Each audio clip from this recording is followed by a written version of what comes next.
Assam.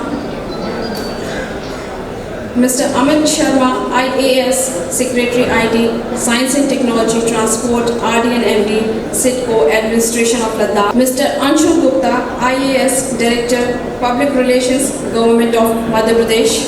Mr. N. Narayana Moorthy, Distinguished Scientist, VSSC, ISRO, Chairman, Kerala State Electronics Development Corporation Limited, Government of Kerala. Dr. Shafqat, Senior Public Health Specialist, Digital Health, AI and Ease of Doing Business, UD of Jammu and Kashmir, with Dr. Prabhat, Manocha, Principal Account Technical Leader, IBM India, South Asia. Mr. Amit Sharma, IAS, Secretary IT, Science and Technology, Transport, RD and MD, SIDCO, Administration of Ladakh. Thank you. So, I often find myself in the situation where I am between your lunch. So I would also request all my panelists also to kind of precise. We need to finish in 30 minutes. So I think I'll just set up the base and we'll take input. So one is, if you look at last session, Retd ji made a very important point. Then she said, sometimes we confuse process with maturity, right? And if you look at, same is with IT. So I'm sure that, that we are here and today and we have done a lot in IT, right? Whether it's state, central, PSUs, whether it's a UPI, Aadhaar of the world, GST and income tax. So we have a lot to cheer, a lot to share, a lot to, kind of celebrate. However, when it comes to emerging tech, something like AI, right? And that's where there could be some challenges, because generally if you see, AI has a measurement problem, right? AI has a hallucination problem, right? And government likes to buy something which is very, very robust, right? Input in, input out, the fixed scope of work, right? What do you expect? Whereas if you see emerging tech behaves in certain way that, over the period of time they will get mature, right? You don't know what you expect today, what will get tomorrow, so you have to be patient. So what I request that, we will take inputs while we talk about general e-gov and the implementation, but let's focus on the emerging tech. Especially from a government point of view, two things. One, if you are already planning, you have already done fair enough. If you have not done also, where are the areas where issue AI or etc. can be used? So let's start with Pavan Kumar ji, ISS Special Secretary, Government of Assam. Sir, if you look at Northeast had its own challenge, right, in terms of IT adoption, given the terrain, given the connectivity, given the capacity building. But it doesn't mean that they cannot aspire for emerging tech, right? Because the initial automation took time, it does not mean that you still have to wait for others to do and then you have to follow.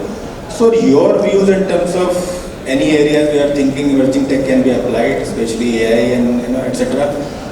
And what could be the challenges, from your point of view? So, good afternoon, friends. I'll limit myself to those areas where Assam government is into the emerging technology business, where it has adopted AI, machine learning, or face recognition, or blockchain. I'll avoid discussing other aspects of tech and both in IT and communications, the two different verticals that my department looks after. So we have something called Shiksha Setu. I've heard earlier the officer from JK describing their own education system and use of technology in the education system. We have something called Shiksha Setu, which won award during the previous session of this particular event in Ladakh. So basically it's a face recognition based, AI-based attendance monitoring system of both the students as well as teachers. All the schools, primary schools and middle schools in Assam, government-owned ones, have this. There is a tablet in which the application is deployed, and during the morning assembly, the tablet simply scans when it is rotated around, and then the faces of students and teachers are recognized, and attendance is automatically logged in. If a student doesn't appear in the assembly for say 3 days, then an SMS goes to his parents. And suppose if he does not turn up for about a week, the teacher goes to his house. Similarly, the teacher attendance is also monitored. Now we are going one step ahead, and then we are actually linking the salary disbursement of teachers to that attendance system. So that advancement, additionality we are doing now. And then coming to blockchain, we have something called Mission Basundhara. As you know, Assam has lots of autonomous councils where unique tribes are there, and then their indigenous culture, tradition is limited to that particular region. So in general, the non-tribal areas of Assam have this Mission Basundhara, where land parcels are recorded, and their ownership, mutation, and nature, all this is recorded in the form of in a blockchain, stamper-proof blockchain, and then the entire thing is managed through this application called portal called Mission Basundhara portal, which is now hosted on Oracle Cloud's hyperscaler. So tamper-proof land record management system is what we are experiencing now. The counterpart of Mission Basundhara in borderland areas is Mission Vismumiti, which is similar again. And then blockchain is also being used for police evidence management system. Usually, for example, it is said that in murder cases, in India the conviction rate is only 3%. That is because most of the evidence actually goes missing or gets tampered in course of investigation or the trial, and then in the end everything falls apart. So to avoid that, this tamper-proof evidence management system has been brought in, which is blockchain based, and that is currently being used by Assam Police. And then we have DITEC platform, which basically lists out the beneficiaries in direct benefit transfer schemes. And we have had this issue of different beneficiary schemes not talking to each other. That is, interdepartmental database handshaking was not there. And then to address that, now the government is looking at a data lake. Data exchange platform, which will be expanded to a data lake. So we are also looking into various solutions on that count, and we are also looking for potential partners on that count from audience like this. And data analytics is to some extent deployed in our Assam Finance Department's expenditure monitoring system and disbursement monitoring system and all that, revenue earning systems. So data analytics, which are AI based, are being deployed as an overlay over this particular Assam portal. And we have something called Seva Setu, again citizen-centric service delivery platform, which as on date was 634 services. And in this portal also, we want to monitor seasonal trends, regional trends and bottlenecks. For example, there is something called next of kin certificate, which the Honorable CM wants it to be automatic. If somebody dies, where the benefit money should go, where the money property title should go. So these things have to be automatically issued, and then benefits where the entitlement is there should automatically flow. Benefits where entitlement is not there, the duplicity in terms of benefits should be curtailed. This is the policy objective. So for that also we are trying to employ data analytics. And then in managed SOC, we are deploying a managed security operations center for state data center, which was 500 plus applications from various government departments, about 58 departments.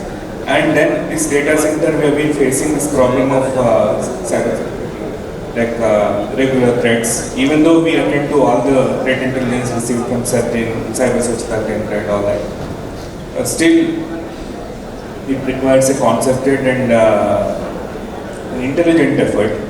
So towards that also, we propose to deploy an MSOC, which is supported on one part by AI. So these are the things that Assam government is into right now. And the communication side also we have initiatives, but right now I'll not go. Thank you. Thank you, sir. I think while you mentioned a lot, but it's heartening to see the blockchain one, right? I hope that it is the statewide rollout, right? Generally, what we have seen, a lot of POCs in the area of blockchain or AI, but we need to move from experiment to experience, right? That we have the full scale. So let's just shift to Amit Sharma ji. So I think a similar challenge, hilly states, from northeast kind of, and you have very focused sectors like tourism, for example. So anything specific you can think of, where emerging tech can be used in your state? So thank you, Amit, and thank you, organizers, for inviting me to this important summit on digital transformation.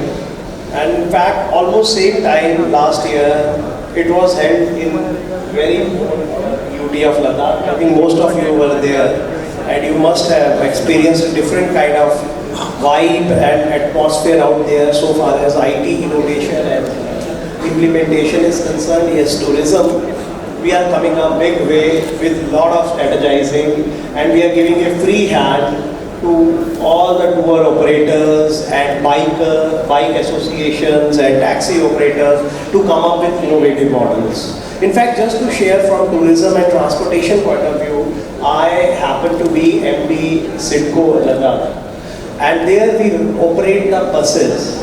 So recently I got some proposals from teams of the likes of this Red bus and all these to implement some payment solutions, the way they operate like advanced booking and payment solutions for the public transport out there.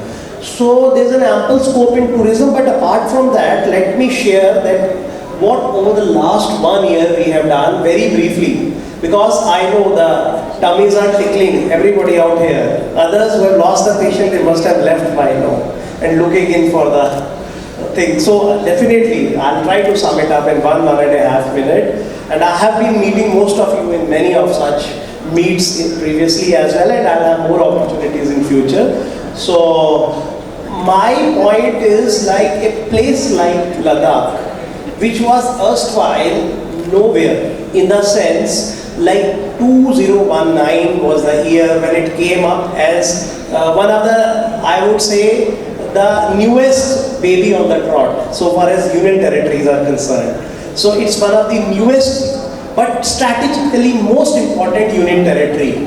It had previously only 2 districts which were there. It was Leh as well as Kargil. Now also they are there, but the announcement of the union government was heartening. We are going to have 5 more districts coming up. Very soon you will see those districts seeing the light of the day, ideally before the onset of harsh winters. Like we have different districts, like tourism, I would say primarily districts. Like Nubra is coming up as an independent district, Zanskar is coming up as an independent district, Dras is coming up as an independent district. Who would forget Dras? 1999 Kargil War and its memorial there.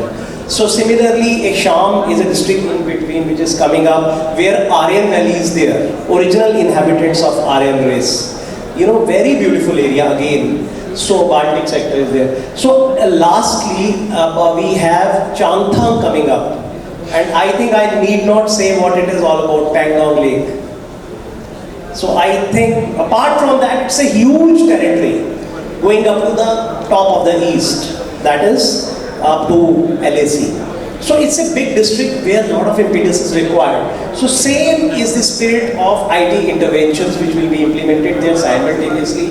I'm happy to share with you, being a new UT, we could successfully bring all our offices on e-office platform over the last 1 year. Up to the district level we have gone, and very soon we are going up to the Tehsil and block level. Apart from this, I am holding multiple charges, not only IT Secretary, I am Rural Development Secretary, Transport Secretary, Disaster Management, and a couple of more like Science and Technology and all that. So I have integrated a lot of my departments within that IT fold.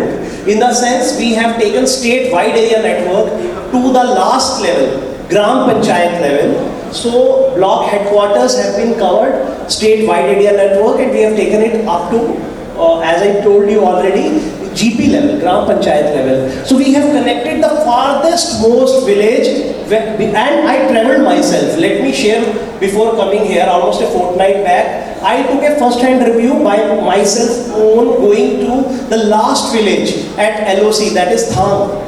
It came to us, it's in Turtuk sector, if you have heard. It came to India in 1971 only. Previously it was part of Pakistan. So I went to Thang and I checked the connectivity levels there and tried to bridge the gaps there. Similarly, I travelled up to the other side, that is crossing over Pangong Lake and Chushul. Chushul is the right up to LAC, that is China. If you all have heard or some have heard, Major Shaitan Singh Memorial is there. You know, where the war was fought bravely, and our brave hearts of India laid their lives for the security of the nation. So up to that level I checked the connectivity and how strongly we are going. Because you see, strategically it is very, very important place. Up to Pangong, what are the lags? Beyond Pangong, what are the lags up to the last village, that side and this side. So apart from checking connectivity and our 4G saturation and universal service obligation for USOF locations, where actually we are mandated to put up as telecom secretary also, it's my duty to do. So connectivity we are taking to the last mile village through state-wide area network. People in the far-off villages can now get connected directly to Secretariat through VC mode. Apart from that, state-of-the-art data centers coming up there. It has already come up there, so it is directly, indirectly going to help tourism.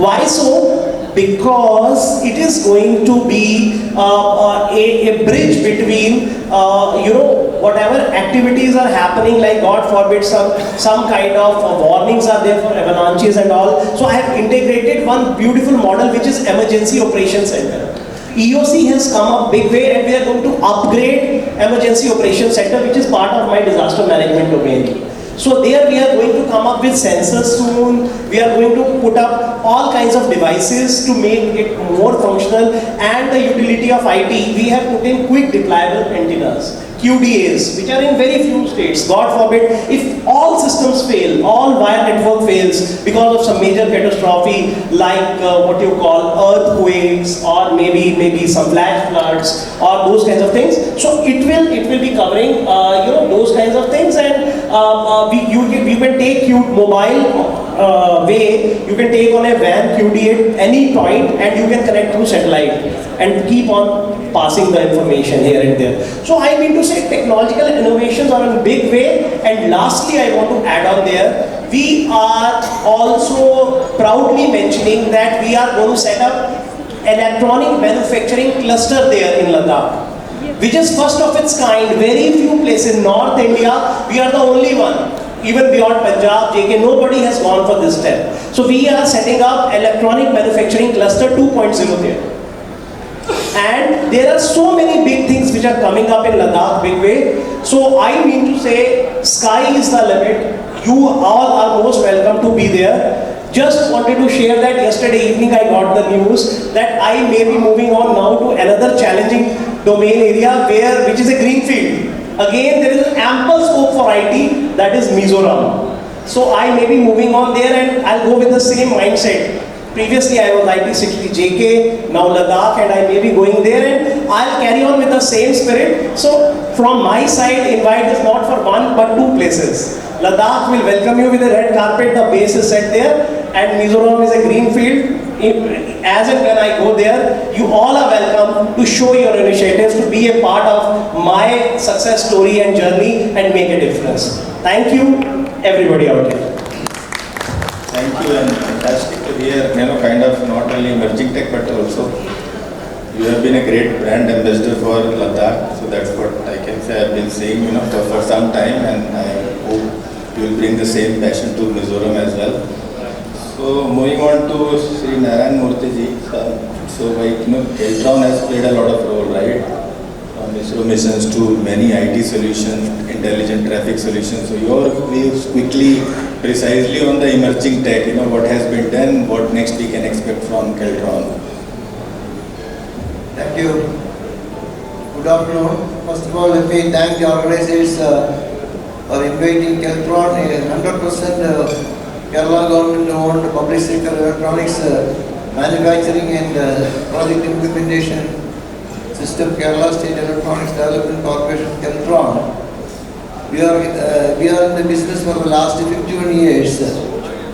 Many of you may not be knowing that Keltron was the first in India to introduce color TV in 1982, and we established the first metro ticketing system in Kolkata, surveillance systems in VT, and also the surveillance systems in Asian Games in 1982. Of course, we are very strong in naval defense, nuclear power corporations, power plant, especially for the power systems.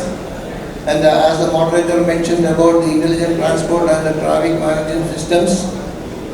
Because with respect to the overall AI aspects and leveraging technology, as you know, Government of Kerala is in the forefront of citizen-centric services. You name anything, whether it is with respect to a corporation or panchayat-related activities, or with respect to health or education sector, definitely it is in the forefront, and most of the services are up to the mark now.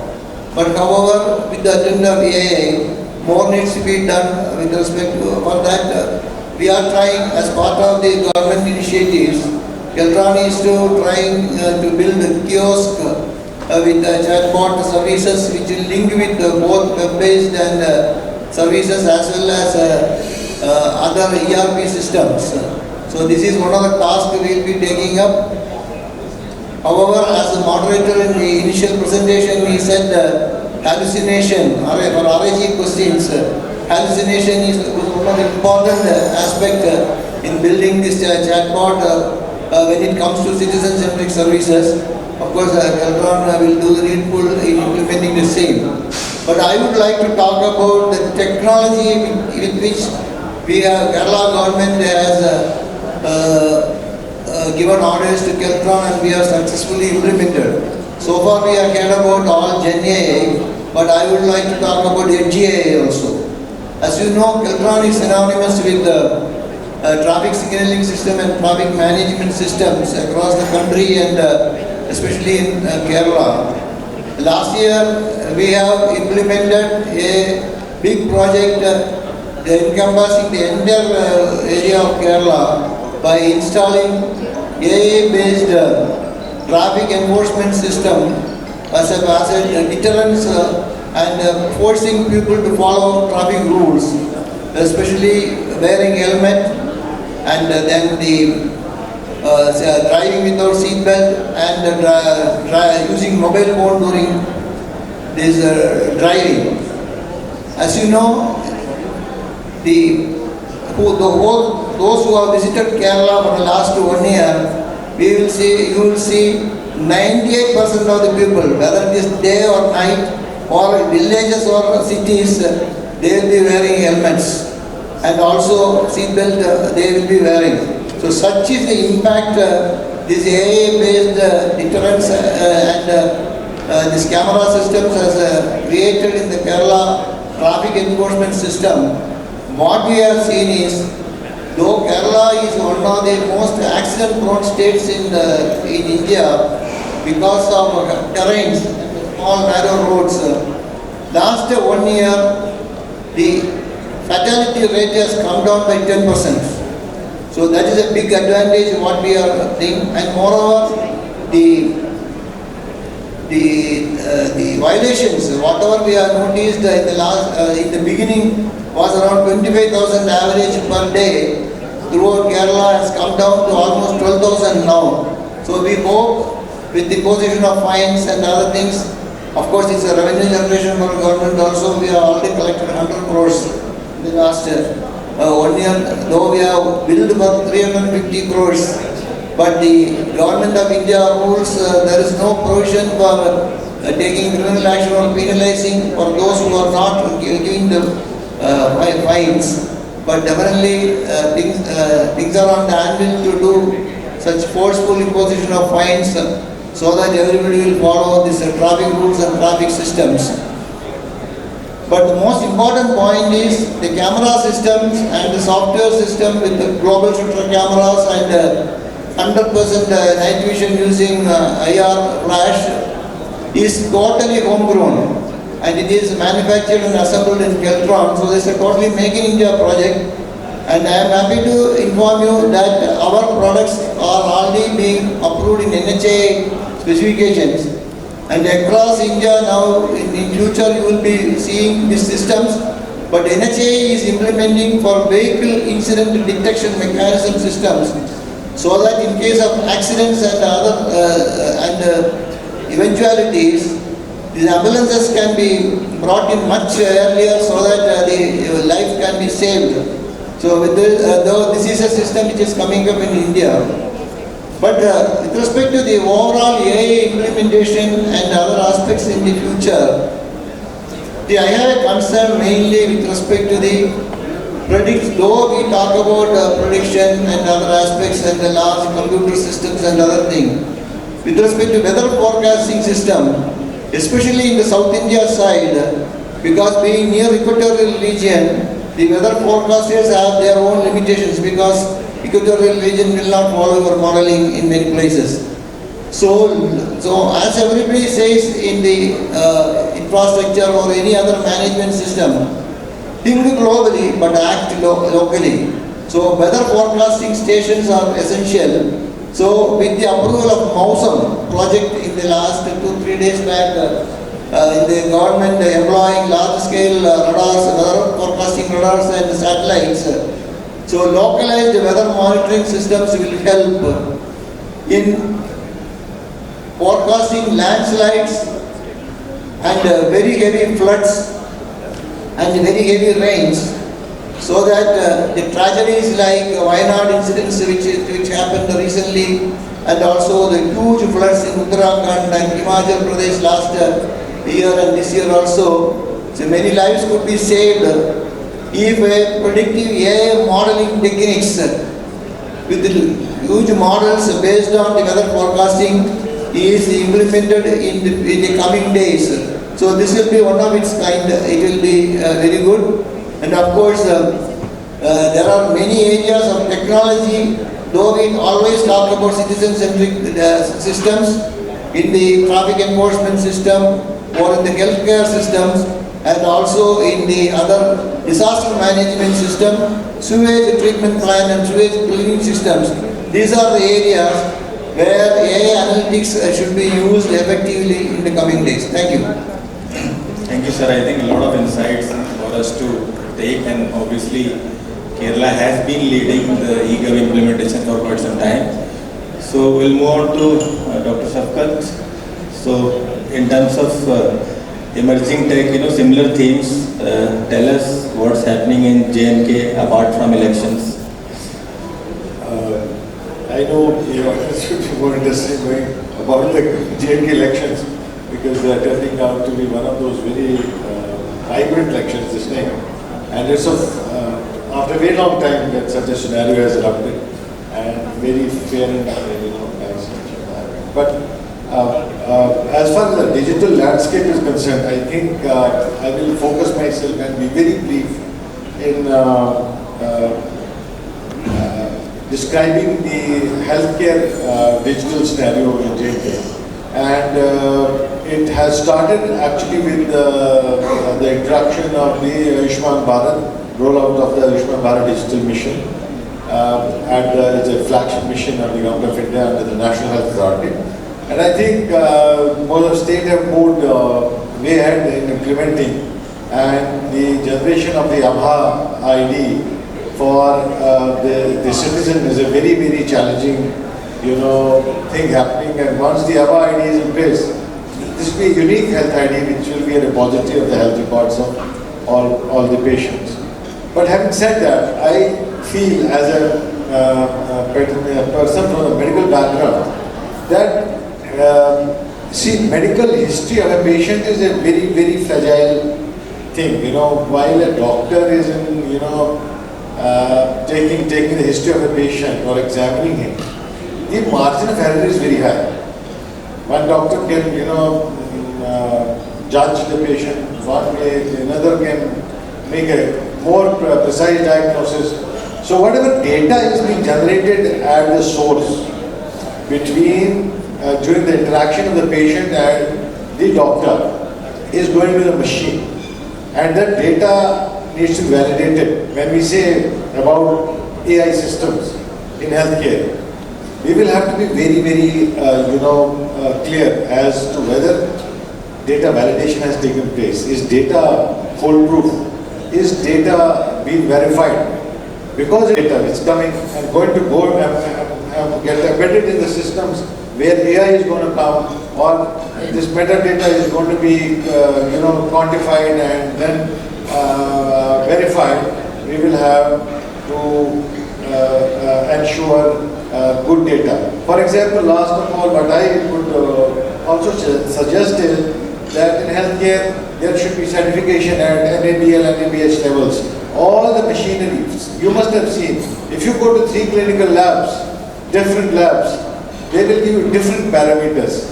You do a common CBC or a blood urine. So I think the quantification and the quality assurance processes have to be put in place before that data is used and taken to a level of use by the citizen.